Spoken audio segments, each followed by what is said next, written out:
Sahabat tani, bisnis pertanian buah memang menjadi salah satu bisnis yang tidak pernah mati. Begitupun dengan bisnis budidaya melon yang menjadi salah satu bisnis yang menguntungkan.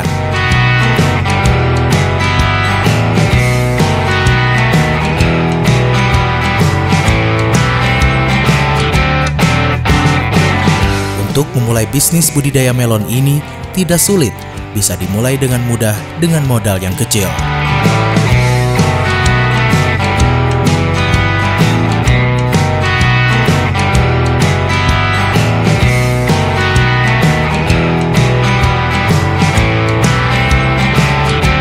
Berlokasi di Desa Kambitin, Pagatot Suwarno atau yang lebih akrab dipanggil Pak David, mulai membudidayakan tanaman melon sejak 2019.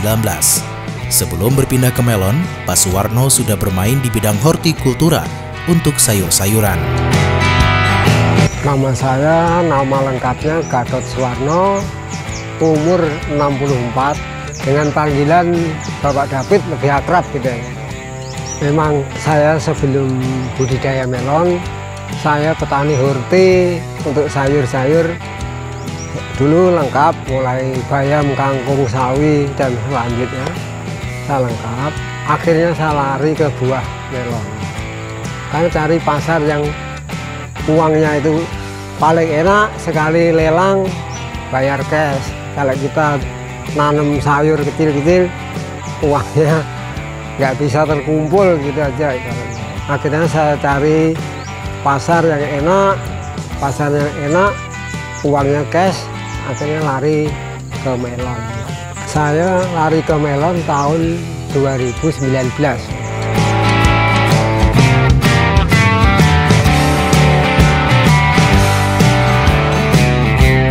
Kalau budidaya melon, terus terang saya nggak ada ikut pelatihan dari dinas, nggak ada. Secara mandiri, Mas.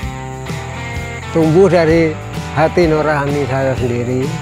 Ngelihat kawan itu berhasil, saya harus bisa berhasil. Ke melon itu bagaimana caranya, saya berusaha terus gitu. Saya kalau jenis melon sudah hampir semua produk saya coba itu. Lebih dari 4 produk sudah saya coba semua. Sampai sekarang yang saya anggap cocok untuk wilayah Kambitin ini cuma produknya panah merah. Punya kapal terbang sudah, bintang Asia sudah, lain-lain sudah. Tapi yang paling cocok punya panah merah, itu paling cocok. Buah melon termasuk dalam suku timun-timunan, masih satu kerabat dengan semangka, belewah, dan timun suri. Seperti halnya suku timun-timunan lain, melon tumbuh merambat tetapi tidak bisa memanjat. Bila tidak ditopang, tanaman ini akan tumbuh menjalar di atas permukaan tanah. Saya bertanam melon karena anak saya pengepul melon juga, ibaratnya bikinkan dagangan anak. Sebenarnya bercocok melon itu gampang, tapi kalau orang belum memahami memang rumit sekali. Tantangannya banyak, ada penyakit yang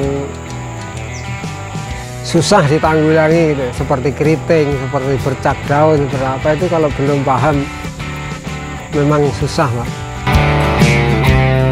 Menurut Pak David, membudidayakan buah melon tergolong sulit karena banyak sekali hal yang harus diperhatikan, baik dari segi cara penyemaian biji hingga cara-cara perawatan tanaman. Dengan mengetahui cara menyemai biji melon, diharapkan biji yang disemai bisa tumbuh sesuai harapan sehingga dapat meminimalisir kegagalan dan kerugian. Ini varietas yang aku tanam jenisnya Alina sama Madista, produk dari panah merah.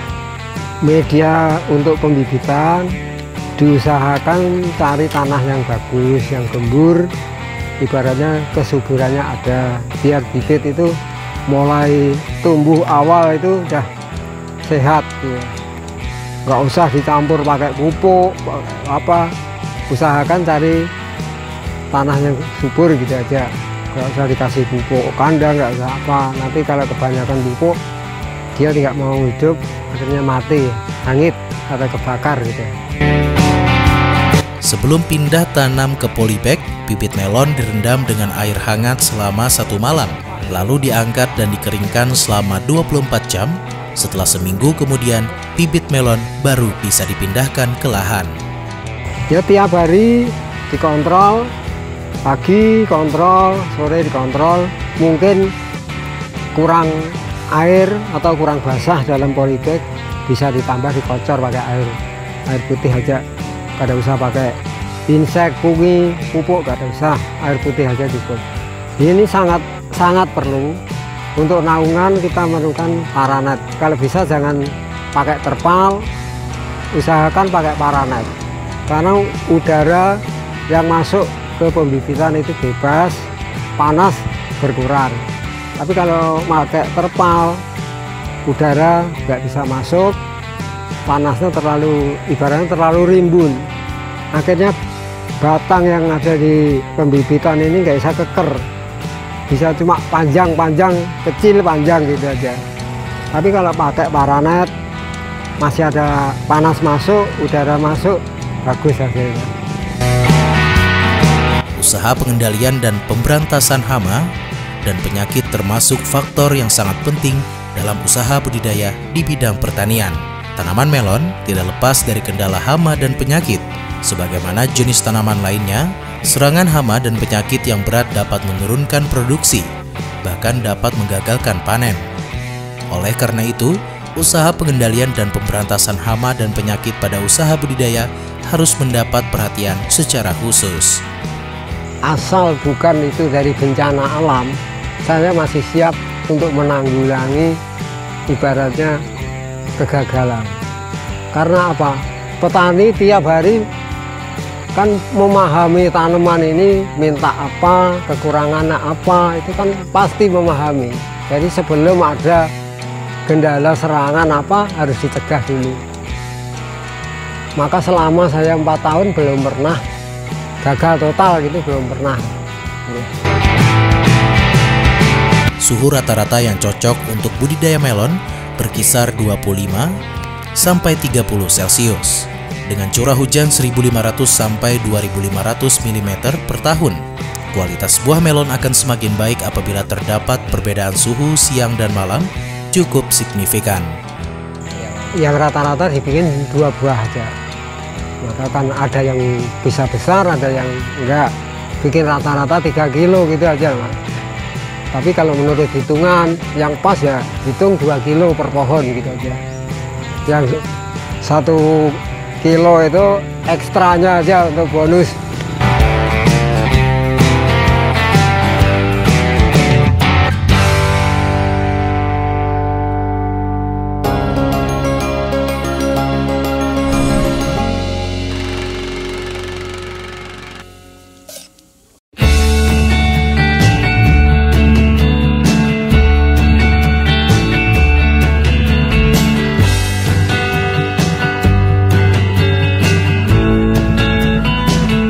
Lahan untuk budidaya melon sebaiknya dibajak terlebih dahulu untuk menghaluskan bongkahan tanah, dan pastikan lahan dibersihkan dari gulma dan rumput liar, dan juga lahan penanaman terbebas dari benda yang menghalangi cahaya matahari masuk. Ini ada contoh lahan yang baru buka. Ini saya tafsirkan, saya sudah menghitung yang dulu-dulu mulai awal, hitung 20 kali 50 tanamannya 2000 pohon. Itu per pohonnya biayanya mulai biaya garap sampai beli mulsa, beli turus, beli pupuk, obat, habisnya 5.000 per batang. Jadi kalau 2.000 10 juta. Dari hasil ini saya hitung minim aja, nggak terlalu tinggi ya.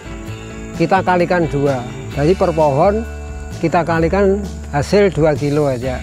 Berarti kalau 2.000 kan sudah 4 ton. Nah, 4 ton kita kalikan 6.000. Harga sekarang kan 8.000. Karena ada grade A, ada grade B. Jadi kita bikin rata 6.000. 6.000 kali 4. Berarti kan 24 juta dah.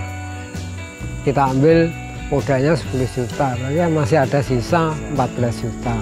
Itu cuma lahan 20 kali 50 aja. Tempat ideal untuk budidaya melon berada pada kisaran ketinggian 250 sampai 700 meter DPL. Bila ketinggian kurang dari 250 meter, tanaman melon cenderung menghasilkan buah yang kecil. Sedangkan di dataran tinggi dengan suhu di bawah 180 Celcius, tanaman ini sulit untuk berkembang. Tanaman melon menghendaki tingkat kelembapan udara 50-70%.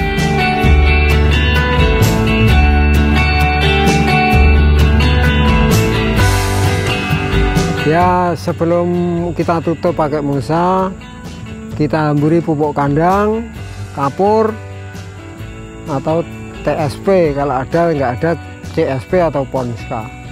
Ya, kebiasaan yang saya terapkan, saya ngolah lahan sekali bisa untuk 3 kali tanam. Bukan sekali tanam bongkar, sekali tanam bongkar, ya tidak. Untuk melon bisa 3 kali. Petani itu kalau bisa mengirit biaya seirit-iritnya, kalau bisa. Jadi nanti habis panen, dicabuti, dibersihi, disemprot, ditambah kalsium lagi. Sebenarnya kalau bisa mengendalikan hama atau mengimbangi pemupukan tidak ada kendala, aman aja, aman. Tidak, yang penting kalium, kalsiumnya pas saja.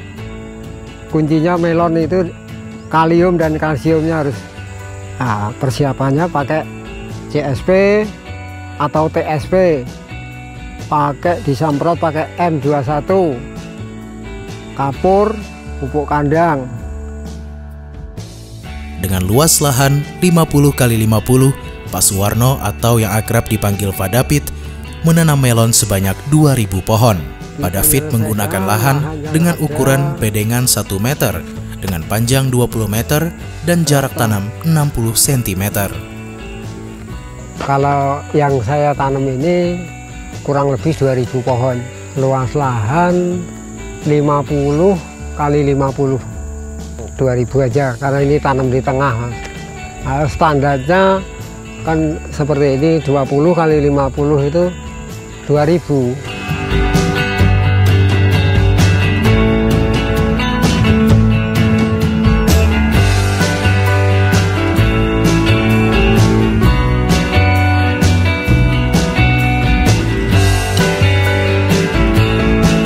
Frekuensi penyiraman dapat disesuaikan dengan kondisi cuaca dan fase pertumbuhan tanaman.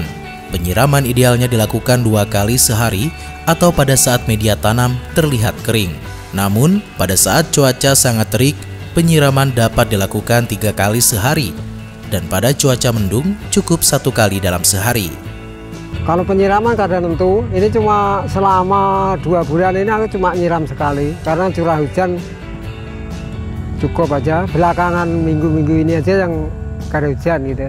Kalau layu itu ada 2 kendala, ada layu bakteri atau layu kekeringan, kurang air. Kalau layu bakteri, asal kita itu jeli, mulai awal kita kocor pakai insek atau pungi untuk pencegahan, alhamdulillah aman.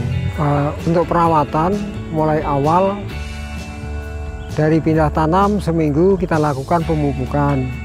Habis hari ke-7 pemupukan, nanti hari ke-8 atau ke-10 untuk penyemprotan, penanggulangan hama atau penyakit yang kadang ada kutu-kutuan, ada apa, kita perlu penyemprotan dulu, Pak. Kalau masalah busuk buah itu sebenarnya dari perawatan awal. Kalau kita merawat awal itu bagus, mungkin kada sampai kena busuk buah.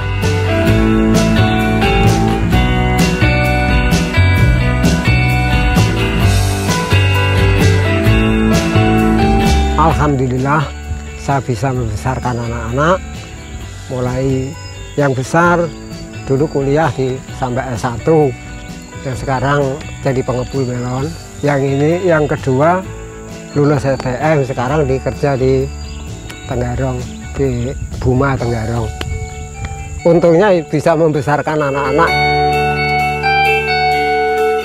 Dari hasil usahanya bertani melon, Pak David kini telah mampu mengangkat ekonomi keluarganya. Kini ia mampu mulai membangun rumah dari hasil berbudidaya melon. Invest yang lain belum ada, baru bikin rumah itu belum jadi. Ya kira-kira habisnya udah hampir mendekati 100 lah. Itu cuma hasil dari budidaya melon. Ya.